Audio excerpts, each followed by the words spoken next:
Assalamualaikum warahmatullahi wabarakatuh. Nama saya Mila Hanifah Batubara, INPM 2003090081 dari Fakultas Ilmu Sosial dan Ilmu Politik, jurusan Kesejahteraan Sosial kelas 8B pagi. Di sini saya akan memenuhi salah satu tugas mata kuliah Perubahan Sosial dan Dampak Pembangunan, yang dimana saya akan menjelaskan mengenai bahan perkuliahan, yaitu teori-teori pembangunan. Bagian kedua, teori ketergantungan. Adapun latar belakang kemunculan dan para tokoh utama teori ketergantungan, yaitu teori ketergantungan muncul sebagai reaksi terhadap teori modernisasi yang dominan pada pertengahan abad ke-20.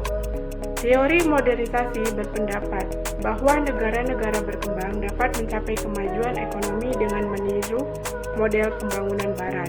Namun, para pendukung teori ketergantungan berpendapat bahwa struktur ekonomi global justru memperburuk ketidaksetaraan antara negara-negara maju dan negara berkembang. Adapun tokoh-tokoh utama dalam pengembangan teori ketergantungan yaitu termasuk Raoul Faubus, Andre Gunder Frank, dan Fernando Henrique Cardoso Verbley. Teori ketergantungan telah menjadi pandangan kritis yang mempengaruhi pemikiran pembangunan dan hubungan internasional.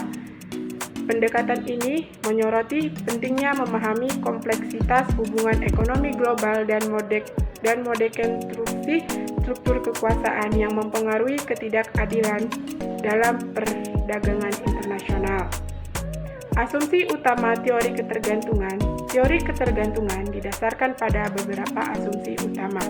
Yang pertama, teori ini berpendapat bahwa ekonomi global tidak sistematis dengan negara-negara maju mendominasi dan mengeksploitasi negara-negara berkembang atau periferi. Yang kedua, teori ini berpendapat bahwa hubungan ini menciptakan siklus ketergantungan yang di dalamnya negara-negara berkembang menjadi semakin miskin dan tertinggal. Yang ketiga, teori ketergantungan berpendapat bahwa pembangunan ekonomi di negara-negara maju seringkali datang pada biaya pengeksploitasian negara-negara berkembang.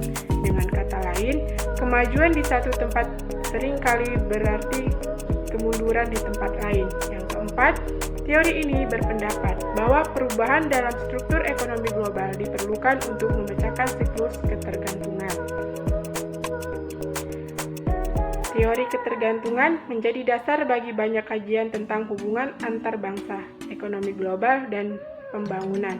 Asumsi ini membentuk landasan bagi pemahaman tentang ketidakadilan dalam hubungan ekonomi internasional dan mayoritas pentingnya solusi yang berfokus pada keadilan, kesetaraan, dan kerjasama antar negara.